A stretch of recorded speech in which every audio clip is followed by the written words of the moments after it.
تو اب اللہ تعالیٰ نے ایک اور صابر پیغمبر جن کا صبر مشہور تھا، دو پیغمبروں کا صبر قرآن نے بہت اہتمام سے بیان کیا، ایک یعقوب علیہ السلام کا اور ایک ایوب علیہ السلام کا۔ یعقوب علیہ السلام پر تو پوری سورہ یوسف میں اللہ نے بیان کر دیا ان کا صبر، اور ایک ایوب علیہ السلام کا صبر۔ فرمایا وَاذْكُرْ عَبْدَنَا ایوب، آپ ہمارے بندے کو یاد کیجئے ایوب، انہوں نے کیسا صبر کیا۔ اِذْ نَادَىٰ رَبَّهُ، جب انہوں نے اپنے رب کو پکارا، انی مسنی الشیطان، کہ شیطان نے مجھے چھوا ہے، بنصب و عذاب، اذیت اور تکلیف کے ساتھ، مصیبت کے ساتھ۔ وہ کیسے؟ مسند احمد کی ایک روایت ہے جس میں اس کی تفسیر ہے، وہ یہ کہ ایوب علیہ السلام پہ کوئی سخت بیماری تھی جس میں بہت تکلیف میں تھے وہ۔ اسی تکلیف کے دوران ان کی اولاد ان سے یا تو بچھڑ گئی یا موت واقع ہو گئی، تو وہ اولاد کا ایک الگ غم کہ موت واقع ہو گئی تھی یا گم گئی تھی اولاد۔ تو قرآن سے بس اتنا ثابت ہے کہ ان کی اولاد ان سے بچھڑ گئی تھی۔ اہل سے مراد یہاں اولاد ہے، کیونکہ بیوی ان کی موجود تھی۔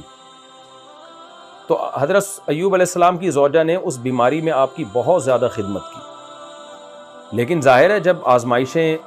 بہت زیادہ بڑھ جاتی ہیں تو انسان تنگ دل ہونے لگتا ہے، تو ایسے موقع پہ جو شیطانی قوتیں ہیں پھر وہ آپ کو ورغلاتی ہیں۔ اس کی مثال بالکل ایسے ہی ہے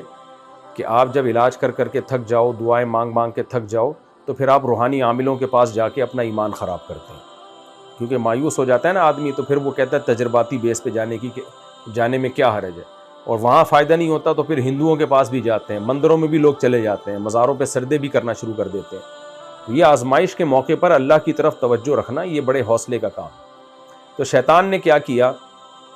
جب دیکھا نا کہ ان کی زوجہ ان کی اتنی خدمت کر رہی ہے اور ظاہر ہے ایک حد ہوتی ہے، تو شیطان ایک انسانی شکل میں آ کے ان کی زوجہ کو بہکانے لگا اور کہنے لگا کہ تم یہ چاہتی ہو کہ تمہارے شوہر کو صحت ملے؟ انہوں نے کہا ہاں۔ کہا کہ ٹھیک ہے میں علاج کروں گا، لیکن پھر یہ کہنا کہ یہ شفا میں نے دی ہے، یعنی اللہ کی طرف نسبت نہیں کرنا، میری طرف نسبت کرنا۔ تو حضرت ایوب علیہ السلام کی زوجہ نے آ کے یہ حضرت ایوب علیہ السلام کو یہ بتایا۔ حضرت ایوب علیہ السلام بہت غضبناک ہوئے کہ بھئی یہ تم نے شیطان کی یہ بات سنی ہی کیوں؟ یعنی اسی وقت اس کا سختی سے انکار کر دینا چاہیے تھا کہ شفا تو بھئی اللہ کی طرف سے ہوتی ہے، کوئی انسان ایک ذریعہ اور سبب تو بن سکتا ہے۔ لیکن حضرت ایوب کو اندازہ ہوا کہ میری بیماری اتنی بڑھ گئی ہے کہ اب جو دین سے ورغلانے والی قوتیں ہیں نا، ان کو بھی میرے گھر والوں سے، ایوب علیہ السلام سے تو ان کو امید نہیں ہو سکتی تھی شیطان کو، لیکن ان کی زوجہ تو پیغمبر نہیں تھی نا، تو میری زوجہ کو ورغلانے لگا ہے، وہ ان کے ایمان کو ڈگمگانے کی کوشش کر رہا ہے وہ۔ یہاں ایوب علیہ السلام نے دو کام کیے، ایک یہ کہ اپنی زوجہ کے بارے میں قسم اٹھائی کہ مجھے جب شفا ملی نا، میں ٹھیک ہوا، تو میں تمہیں 100 کوڑے ماروں گا، کیونکہ تم نے یہ حرکت کی کیوں، یعنی اس کی بات سنی کیوں؟ تم نے فوراً رد کر دینا چاہیے تھا کہ بھائی شفا تو اللہ کی طرف سے ہوتی ہے۔ تو شیطان تھا وہ جو انسانی شکل میں آ کے تمہیں بہکا رہا تھا۔ تو ایک تو آپ نے یہ کیا، دوسرا آپ اتنی یعنی اللہ سے پھر قسم پرسی سے دعا مانگی کہ اللہ میری آزمائش اتنی بڑھ چکی ہے، اتنی بیماری لمبی ہو چکی ہے کہ اب تک تو ایک ظاہری طور پر مادی نقصان تھا اس بیماری کا، وہ نقصان یہ میرے جسم کی تکلیف جو میں برداشت کر رہا ہوں، لیکن اس کا ایک بڑا نقصان میرے دین کو ہو رہا ہے کہ شیطان کو میرے گھر والوں کو ورغلانے کا موقع مل رہا ہے، یعنی میری مجبوری کا ناجائز فائدہ اٹھانے کا شیطانی قوتوں کو موقع مل رہا ہے۔ تو اے اللہ مجھے شیطان نے بڑی تکلیف پہنچائی ہے، یعنی یہ عمل سے جو میری بیوی کو ورغلانے کی کوشش کی، تو اس تکلیف میں اب میں تجھ سے دعا مانگتا ہوں تو کہ تو مجھے اس بیماری سے شفا دے دے، تاکہ کم از کم شیطانی قوتوں کو اور جو طاغوتی قوتیں ہیں اور تیرے دین سے ورغلانے والی قوتیں ہیں وہ میرے گھر والوں کا ایمان خراب نہ کریں۔ یعنی یہ ایسے ہی اس کی مثال ہے جیسے آپ غربت سے تنگ آ کے لوگ اپنا ایمان بیچنے پہ لگ جاتے ہیں نا، تو انسان کیا کہتا ہے، اللہ یہاں تک آزمائشیں آ گئی ہیں کہ اب میرے لیے اپنے اہل و عیال کے ایمان کو بچانا مشکل ہوتا جا رہا ہے۔ حضرت ایوب علیہ السلام کی زوجہ سے شرک کا تو کوئی تصور نہیں تھا، لیکن یہ کہ شیطان کو یہاں تک امید کیوں ہوئی، اس پر ایوب علیہ السلام پریشان تھے۔ تو اس لیے انہوں نے یہ دعا مانگی کہ اے اللہ انی، دیکھیں دعائیں تو ہمیشہ سے مانگتے رہے ہوں گے نا، اس دفعہ بہت زیادہ عاجزی اور تضرع کے ساتھ دعا مانگی کہ اللہ اس آزمائش کی وجہ سے یہ میرے ساتھ حالات ہو گئے ہیں کہ میری گھر والی کو جو ہے تجھ سے ورغلانے کی کوشش کی جا رہی ہے۔ تو انی مسنی الشیطان، اے اللہ مجھے شیطان نے پہنچایا ہے، یعنی چھوا ہے شیطان، یعنی آیا ہے میرے پاس شیطان بنصب و عذاب، ایک عذاب اور تکلیف کے ساتھ، یعنی یہ بھی ایک تکلیف ہے جو شیطان جس کا ذریعہ بنا ہے، یہ شیطان نے مجھے پہنچائی ہے۔ تو پھر اللہ نے آپ کی دعا قبول کی اور اللہ نے فرمایا ارکض برجلک، اے ایوب اپنے دائیں پاؤں کو، اپنے پاؤں کو زور سے زمین پہ مارے۔ حضرت ایوب علیہ السلام نے جیسے ہی پاؤں زور سے زمین پہ مارا، اللہ نے فرمایا ہذا مغتسل، ایک پانی کا چشمہ پھوٹ گیا، فرمایا یہ نہانے کی بھی جگہ ہے، و شراب، اور پینے کی بھی، یعنی اس پانی کو پئیں بھی اور اس پانی سے جو ٹھنڈا ہے اس سے نہائیں بھی، اس سے اللہ آپ کی اس بیماری کو ہمیشہ کے لیے دور کر دے گا۔ تو اللہ نے آپ کی بیماری دور کی، اور آپ کا ایک نقصان کیا ہوا تھا، دو آزمائشیں اور تھیں، ایک یہ کہ آپ کی اولاد یا تو گم ہو گئی تھی، آپ سے بچھڑ گئی تھی،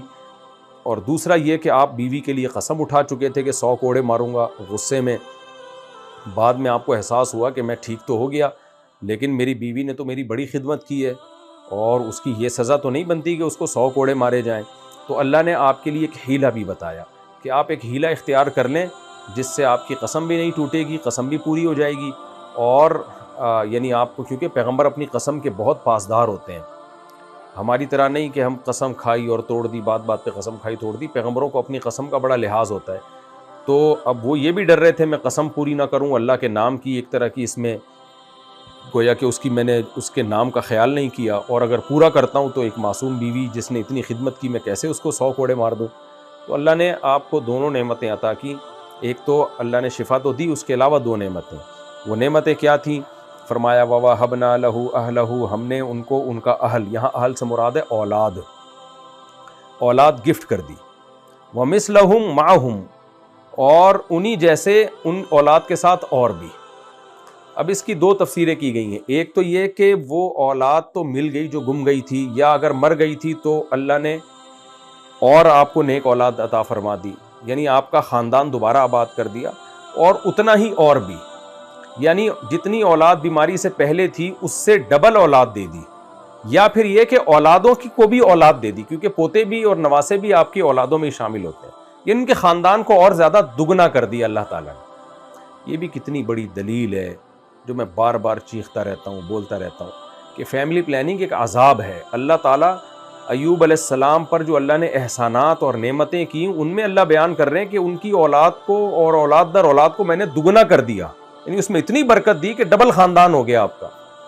کیونکہ انسان کی تنہائی آپ کی اولاد، آپ کے بیوی بچے، پوتے نواسے یہ دور کرتے ہیں،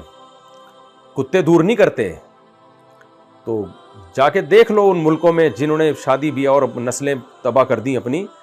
کتنے بڑے سائنٹسٹ ہوں گے لیکن دل بہلانے کے لیے کمبخت کو کتا رکھنا پڑے گا اپنے پاس۔ کس قدر ایک ناکامی ہے جس میں ہمارا سیکولر اور لبرل طبقہ اتنی بڑی گراؤنڈ ریئلٹی اور حقیقت دیکھ کے بھی اندھا بنا بیٹھا ہے، اور ہمیں بھی اس غلط راستے کی طرف ڈالنے کی کوشش کر رہا ہے۔ ایوب علیہ السلام تو اللہ کی عبادت گزار تھے، پیغمبر تھے، ان کو کیا ضرورت تھی اولاد کی دل بہلانے کے لیے؟ ان کو کیا ضرورت تھی؟ یعقوب علیہ السلام کتنے بڑے اللہ کے ولی تھے، کتنی اللہ نے اولادیں دی ہیں، اور ایک بچے کے گم ہونے سے کتنا پریشان ہوئے ہیں۔ تو اولاد کی محبت یہ انسان کی فطرت ہے، اگر اس سے آپ اولاد کی نعمت چھین لیں گے وہ ڈپریشن میں جائے گا، چاہے مرد ہو یا عورت ہو، عورت کو تو مرد سے بھی زیادہ ضرورت ہے اولاد کی۔ تو اللہ تعالیٰ ایک نعمت کے طور پہ بیان کر رہے ہیں، ہم نے ان کو ان کی اولاد گفٹ کر دی، اور مزید اتنی اولاد ہم نے ان کو عطا کر دی، چاہے وہ پوتے نواسوں کی شکل میں ہو، چاہے وہ ان کو مزید اولاد اللہ نے ویسے ہی دے دی ہو۔ اس میں قرآن میں اس کا ذکر نہیں ہے، لیکن الفاظ جو قرآن کی آیت ہے وہ دونوں قسم کے مضامین کو شامل ہے۔ تو یہ اللہ کی بہت بڑی نعمت ہے۔ اللہ فرماتے ہیں رحمتم منا، یہ ہماری طرف سے رحمت تھی کہ ان کے خاندان کو ہم نے دگنا کر دیا۔ وذکریٰ لأولی الالباب، اور عقل مندوں کے لیے اس میں نصیحت بھی ہے کہ دیکھو اللہ صبر کا کیسا بدلہ دیتا ہے، کہ تنہائی بھی دور کر دیتا ہے خاندان کو بڑھا کر، اور بیماریاں بھی کیسے اللہ تعالیٰ صبر میں، جو لوگ صبر کرتے ہیں ان کو اللہ کیسا نوازتا ہے، کہ کیسے اللہ نے ایوب علیہ السلام کی صبر پر قرآن میں ان کا تذکرہ کیا، اور ان کی بیماری کو اللہ نے کیسے اپنی طاقت اور قدرت سے دور کیا۔ اور تیسری چیز جس سے ایوب علیہ السلام پریشان تھے کہ بیوی کو 100 کوڑے کیسے ماروں، اس نے اتنی خدمت کی ہے، تو اللہ نے آپ کو ایک حیلہ بتایا کہ ایک تنکے لیں 100، ان کو ایک گٹھری بنا دیں، ایک جھاڑو نہیں ہوتی جیسے 100 تنکوں والی، وہ ایک ہی دفعہ لگا دیں ایسے کر کے، تو بس آپ کی قسم اللہ یہی سمجھے گا کہ گویا 100 کوڑے مار دیے۔ تو وَخُذْ بِيَدِكَ ضِغْثًا، اور آپ لے لیں اپنے ہاتھ میں ایک گٹھری، فضرب بھی، اور اس کو ایک دفعہ ایسے کر کے مار دیں، ولا تحنس، اور اپنی قسم نہ توڑیں، کیونکہ قسم توڑنے پر آپ کو ایک احساس رہے گا ہمیشہ کہ میں نے قسم اٹھائی تھی اور پوری نہیں کی، تو اللہ نے آپ کو ایک ہیلہ بتا دیا بھئی اس طرح سے کر لیں۔ انا وجدناہ صابرا، اللہ کہتے ہیں ہم نے آپ کو یہ ہیلہ کیوں بتایا اور یہ سارے احسانات کیوں کیے کہ ہم نے ایوب کو صبر والا پایا، نعم العبد، کیا ہی خوب بندہ تھا، انہ اواب، بے شک وہ اللہ کی طرف بہت رجوع کرنے والے تھے۔ آج اگر کوئی شخص قسم اٹھا لیتا ہے نا کہ میں ایک فلاں کو 100 کوڑے ماروں گا، تو پھر وہ جھاڑو مارنے سے قسم پوری نہیں ہوگی، کیونکہ قسم سے جو متبادر معنی ہے نا، جو مفہوم ہوتا ہے وہ مراد ہوتا ہے، 100 کوڑوں کا مطلب 100 کوڑے ہی ہے۔ تو اس لیے علماء نے لکھا ہے کہ یہ ایوب علیہ السلام کو اللہ نے ہیلہ بتایا تھا جو ایوب علیہ السلام کے ساتھ خاص تھا، کیونکہ اللہ ہی نے بتایا تو ظاہر ہے ایوب علیہ السلام کی تسلی کے لیے نا کہ بس آپ ایک جھاڑو یوں کر کے ایک دفعہ لگا دیں ہلکا سا تو میں مان لوں گا کہ 100 کوڑے مارے۔ تو یہ ہیلہ ایوب علیہ السلام کے ساتھ خاص ہے، کسی اور کو اس کی اجازت نہیں ہے۔ اب اگر کوئی قسم اٹھا لیتا ہے کہ میں فلاں کو 100 کوڑے ماروں گا، تو اب کوڑے مارنا تو جائز نہیں ہے، کیونکہ کسی کو بے گناہ کو کوڑے مارنے کی شریعت میں اجازت نہیں ہے۔ اب شریعت میں یہی حکم ہے کہ وہ قسم توڑ دے اور کفارہ ادا کر لے، کیونکہ نبی صلی اللہ علیہ وسلم کی صحیح حدیث ہے، کوئی شخص کسی بات پہ قسم اٹھائے پھر اس کو بعد میں اندازہ ہو کہ یہ غلط چیز پہ میں نے قسم اٹھا لی ہے، تو اس کو چاہیے، بخاری مسلم کی حدیث ہے، اس کو چاہیے قسم توڑے اور اس کا کفارہ ادا کرے وہ۔ تو خلاصہ یہ کہ قسم اس طرح کی کسی نے اٹھا لی تو توڑنا بھی واجب ہے، اور وہ جھاڑو لے کے مارے گا تو قسم پوری نہیں ہوگی۔ اور ایک اہم بات اس سے یہ بھی پتہ چلی کہ ہیلوں کی بھی 2 قسمیں ہوتی ہیں۔ بعض اسکالر آج کل ٹی وی میں آ رہے ہیں، وہ بڑے کہتے ہیں کہ جی ہیلے ہر طرح کے حرام ہیں، ناجائز ہیں، مولویوں نے ہیلے نکالے ہیں۔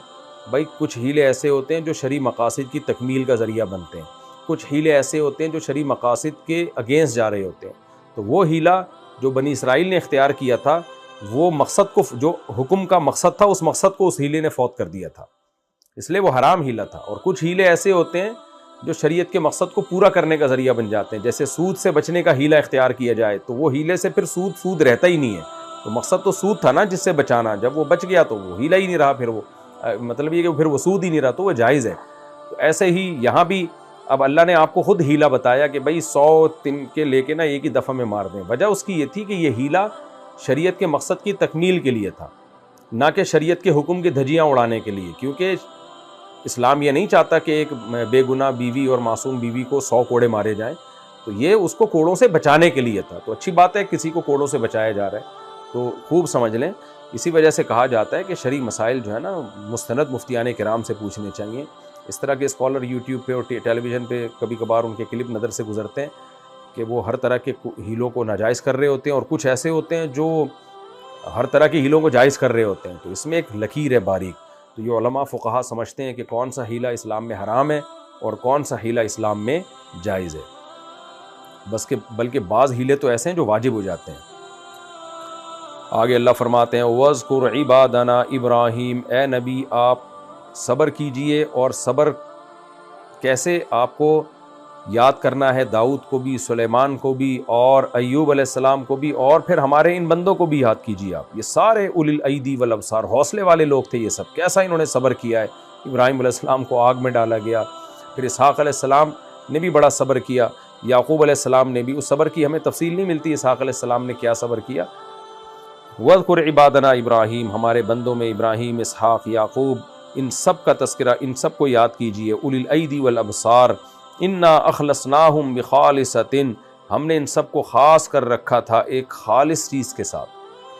ایک سلیکٹڈ چیز کے ساتھ، یعنی بخصلۃ خالصۃ، جو سلیکٹڈ کا مطلب خاص بندوں ہی کو وہ خصلت عطا ہوتی ہے۔ وہ خصلت کیا تھی؟ ذکر الدار، آخرت کی یاد۔ یہ ہر وقت آخرت کی یاد میں مشغول رہتے تھے، ہر کام آخرت کو سامنے رکھ کے کرتے تھے۔ وَإِنَّهُمْ عِنْدَنَا، اور یہ سب ہمارے نزدیک، لَمِنَ الْمُصْطَفَيْنَ الْأَخْيَارِ، منتخب لوگوں میں سے تھے اور بہترین لوگوں میں سے تھے۔ وَاذْكُرْ إِسْمَاعِيلَ وَالْيَسَعَ وَذَا الْكِفْلِ، آپ اسماعیل، الیسع اور ذوالکفل کو بھی یاد کیجئے۔ ذوالکفل کا تذکرہ پہلے ہو چکا ہے۔ یہ جو الیسع علیہ السلام تھے، یہ بعض روایات میں آتا ہے کہ الیاس علیہ السلام کے نائب تھے یہ، تو پھر اللہ نے بعد میں ان کو نبوت عطا کی، جو بنی اسرائیل میں بھیجے گئے تھے نا الیاس علیہ السلام۔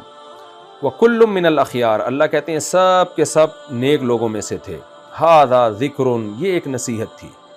یعنی ایک خاص نوعیت کی نصیحت تھی۔ یہ کہاں سے شروع ہوئی تھی؟ داؤد علیہ السلام سے لے کے یہ نصیحت شروع ہوئی ہے ذوالکفل علیہ السلام تک، یعنی خاص طرز کی نصیحت تھی جس میں ہم نے اولی الایدی والابصار، حوصلے والے اور بصیرت والے پیغمبروں کے واقعات بتائے ہیں تاکہ نبی ان کے بارے میں غور کریں اور پھر نبی صلی اللہ علیہ وسلم کو بھی حوصلہ ملے اور آپ بھی صبر کریں۔ تو یہ ایک نصیحت تھی۔